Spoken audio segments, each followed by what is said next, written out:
The positive aspects of group homes, though, often lead neighbors to change their minds.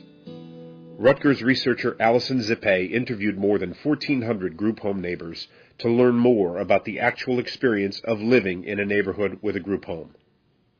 Only 27% were aware that there was a housing site in a neighborhood. Very few neighbors in our study had a negative perception of the special needs housing in their vicinity, and very few were even aware of it. Research shows that if there is opposition to begin with, it tends to dissipate over time. Like passing the basket round a church on Sunday, help somebody else. People sometimes have misconceptions about the ability of elected officials to stop homes from operating in a particular town. Both state and federal laws protect group homes and the people who live in them. The Federal Fair Housing Act and New Jersey's anti-discrimination laws state that people cannot be denied housing because of a disability or because children will be living in the house. The courts have interpreted this to apply to children in group homes.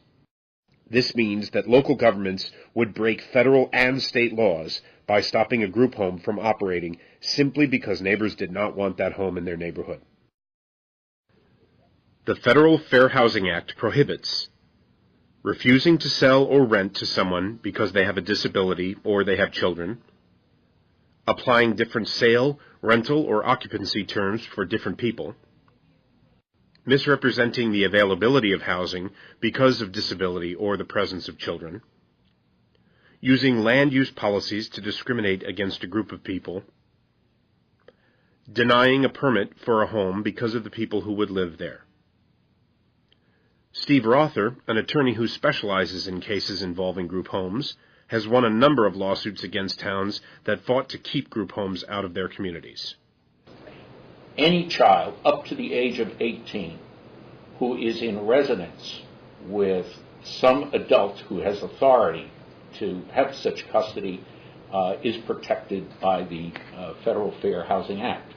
Typically, what happens is the judge says you're enjoined from interfering, issue a building permit or a certificate of occupancy, whatever the official action that's required at the local level. So as soon as that order is issued, there's really nothing to litigate beyond that.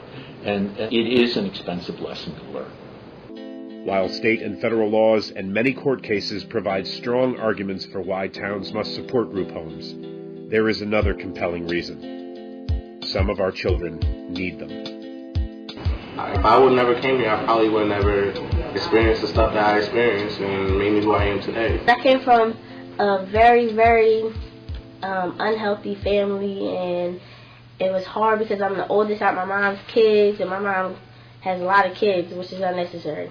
But I'm the oldest, and I have to show, all my brothers and sisters, you can't go in the steps that I did. So I think I came from far, far. Taught me a lot of things. There's certain things that you can't always get. You can't, things won't always go your way, and when they don't, you can't just explode or get all crazy. You just got to let it go and keep moving on. Once you give a child a start like this, it means a whole lot.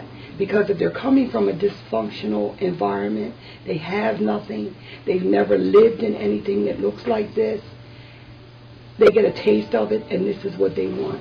And if you can teach them how to take care of this out on their own, they'll be able to continue it.